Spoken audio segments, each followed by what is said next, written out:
அபார கருணாசிந்தும் ஞானதம் சாந்தரூபிணம் ஸ்ரீ சந்திரசேகர குரும் பிரணமாமி முதான்வகம். இந்த கலியுகத்தில் மக்களை நல்வழிப்படுத்துவதற்காக பற்பல மகான்கள் தோன்றிக் கொண்டே இருக்கிறார்கள். ஏன்னா இந்த காலம் மோசமான காலம். ஜனங்களுக்கு எது தர்மம் எது அதர்மம்னே தெரியாத ஒரு காலமாக இருக்கு. நாம் செய்யக்கூடிய செயல் நன்மையானதா தீமையானதான்னு கூட நமக்கே புரியாத ஒரு குழப்பம் இருக்கு. அப்படிப்பட்ட ஒரு காலகட்டத்தில் வாழக்கூடிய நம்மை வழிநடத்துவதற்காக பல மகனியர்கள் மறுபடியும் அவதரித்து நம்மை வழிகாட்டுகிறார்கள்னு சொல்லி புராணங்கள் எல்லாம் சொல்றது. அந்த வரிசையில் கலியுகத்தில் ஒரு குறிப்பிட்ட காலகட்டத்தில் கிட்டத்தட்ட 72 துர்மதங்கள் தோன்றி நம்முடைய சனாதன தர்மத்தை அழிக்கக்கூடிய ஒரு நிலைமை ஏற்பட்டது. அப்படி நம்முடைய தர்மத்தை கடைபிடிப்பதே அவ்வளவு சிரமமாக இருந்தது. அப்படிப்பட்ட ஒரு காலகட்டத்தில் அந்த தர்மத்தை நிலைநிறுத்துவதற்காக சாட்சாத் சிவபெருமானே தட்சிணாமூர்த்தியே தென் பாரதத்தில் பூர்ணான்னு சொல்லக்கூடிய நதியின் கரையில் ஆதிசங்கராக அவதரித்தார். அந்த ஆதிசங்கரால 72 துர்மதங்களும் நீங்கி நம்முடைய சனாதன தர்மம் புத்துயிர் பெற்றது. அந்த குருவிலிருந்து தொடங்கி சதாசிவ சமாரம்பாம் சங்கராச்சாரிய மத்தியமாம் அஸ்மதாச்சாரிய பரியந்தாம் வந்தே குரு பரம்பராம்னு சொல்லும்படி அவரிடத்திலிருந்து தொடங்கி பல சங்கர பரம்பரை உருவாச்சு. இன்னைக்கும் அந்த வழியில வரக்கூடியவர்களை ஆதிசங்கருடைய சுரூபமாகவே நம்ம பார்த்து சங்கராச்சாரியார்னு அவரையும் சொல்லி வணங்கி வரும். அப்படி காஞ்சி காமகோட்டி பீடத்தில் ஆதிசங்கரர் தானே சர்வஜி பீடம் ஏறி அமர்ந்த அந்த காஞ்சி காமகோட்டி பீடத்தில் அவருடைய வரிசையில் 68வது பீடாதிபதியாக வந்தவர் எல்லாராலையும் மகாபரிவா என்று அழைக்கப்படும் ஸ்ரீ சந்திரசேகரேந்திர சரஸ்வதி மகா சுவாமி. அவருடைய விசேஷம் என்ன அப்படின்னா, கருவிலேயே திருவுடையார் அப்படின்னு சொல்லுவோம். நம்ம கருவில் திருவுடையார் அப்படிங்கிறது தோன்றும் போதே ஒரு அவதார மூர்த்தியாக தோன்றக்கூடிய தன்மை. ஆனா அப்படி அவதார மூர்த்தியாக தோன்றிய அவர் எந்த இடத்துலையுமே தன்னை ஒரு விசேஷமான சக்தி கொண்டவராகவோ தான் பெரிய ஒரு மகனியராகவோ தன்னை காட்டிக்கல.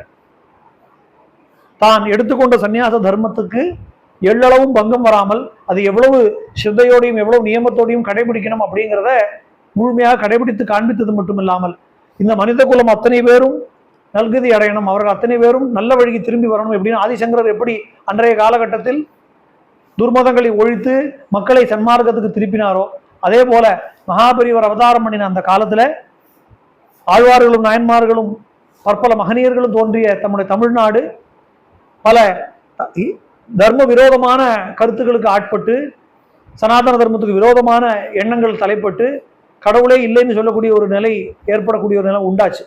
அப்போ அந்த நிலையை சீர் செய்வதற்காகவே வந்தது போல மகாபெரிவாருடைய அவதாரம் தோன்றி அவரவர்கள் கடைபிடிக்கக்கூடிய மார்க்கத்தில் உள்ள சிறந்த வழிமுறைகளை எடுத்துச் சொல்வதற்காகவே அவருடைய அவதாரம் தோன்றி மக்களை நல்வழிப்படுத்தினார்.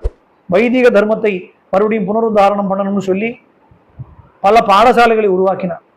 பக்திகளை பாமர மக்கள்கிட்டையும் குழந்தைகள்கிட்டையும் கொண்டு போய் சேர்க்கணும்னு சொல்லி விநாயகர் அகவல், ஹனுமான் சாலிசா, திருப்பாவை திருவம்பாவை போன்ற பாராயணங்களை செய்யணும்னு சொல்லி வழிவகுத்தார்.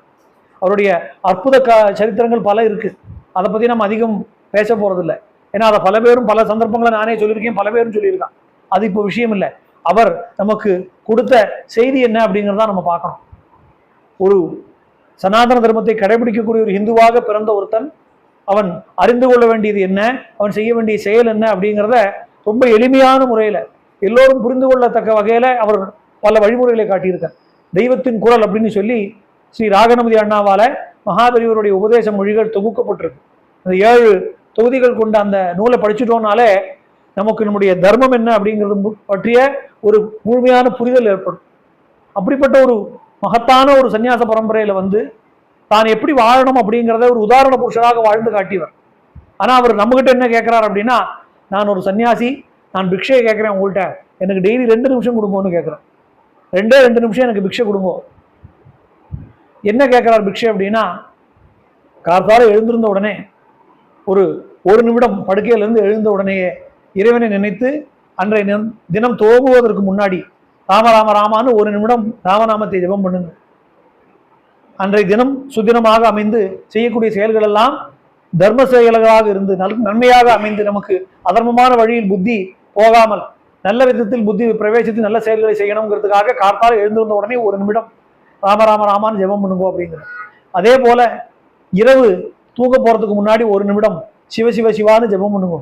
அன்றைய தினம் நம்ம செய்த செயல்கள் தெரிஞ்சோ தெரியாமலோ பண்ணிருக்கக்கூடிய தவறுகளை எல்லாம் மன்னித்து நமக்கு அன்றைய பொழுது நல்ல பொழுதாக அமைத்து கொடுத்த இறைவனுக்கு நன்றி சொல்லி நமக்கு ஞானம் ஏற்பட்டு நம்முடைய மனம் தர்ம மார்க்கத்தில் பிரவேசிப்பதற்காக பரமேஸ்வரன் நன்றி சொல்லுவோம். அவர் சன்னியாசியாக பிக்ஷை கேட்கிறேன்னு அவர் கேட்ட விஷயம். இதற்கு ஜாதி மத வித்தியாசம் கிடையாது, ஆண் பெண் வித்தியாசம் கிடையாது, ஏழை பணக்காரன் வித்தியாசம் கிடையாது, பெரியவர் சிறியவர்ங்கிற வித்தியாசம் கிடையாது. எல்லாராலையும் எளிமையாக செய்யக்கூடிய ஒரு வழிமுறை. மகாபெரியவருடைய எத்தனையோ அற்புதங்கள் இருக்கு. தன்னையே உருக்கி கொண்டு அவர் பண்ணின தியாகம் அத்தனை. அப்படிப்பட்ட ஒரு மகா புருஷர் இன்னைக்கும் காஞ்சி சங்கர மடத்துல அவருடைய பிருந்தாவனத்தில் அமர்ந்து பக்தர்களுக்கு அனுகிரகம் பண்ணிட்டு இருக்கார். நடமாடும் தெய்வம்னு எல்லாரும் புகழக்கூடிய ஒரு மகனீயர். அப்படிப்பட்ட அவர் நம்ம கிட்ட கேட்ட ஒரு விஷயம் ரொம்ப எளிமையான விஷயம், எல்லாராலையும் பண்ணக்கூடிய ஒரு விஷயம். அதனால மகாபெரியவருடைய பக்தர்களாக இருப்பவர்களும் சனாதன தர்மமான இந்து மதத்தை கடைபிடிக்கக்கூடிய அத்தனை பேருமே எளிமையாக கடைபிடிக்கக்கூடிய ஒரு விஷயம். அதனால அப்பேற்பட்ட அந்த மகாபுருஷர் கேட்ட ஒரு விஷயத்துக்கு இதுவரையும் செய்யாதவர்கள் கூட இந்த செய்தியை பலரிடத்திலும் கொண்டு சேர்த்து எல்லாராலும் எளிமையாக கடைபிடிக்கக்கூடிய இந்த எளிய வழிபாட்டு முறையாவது குறைஞ்சபட்சம் நம்ம தொடங்குவோம். அதிலிருந்து தொடங்கி நம்ம எந்த வழிக்கு போகணும் அப்படிங்கிறத அந்த மகானுடைய அருள் நமக்கு கொண்டு சேர்க்கட்டும். ஜெய ஜெயசங்கரா, ஹர ஹர சங்கரா.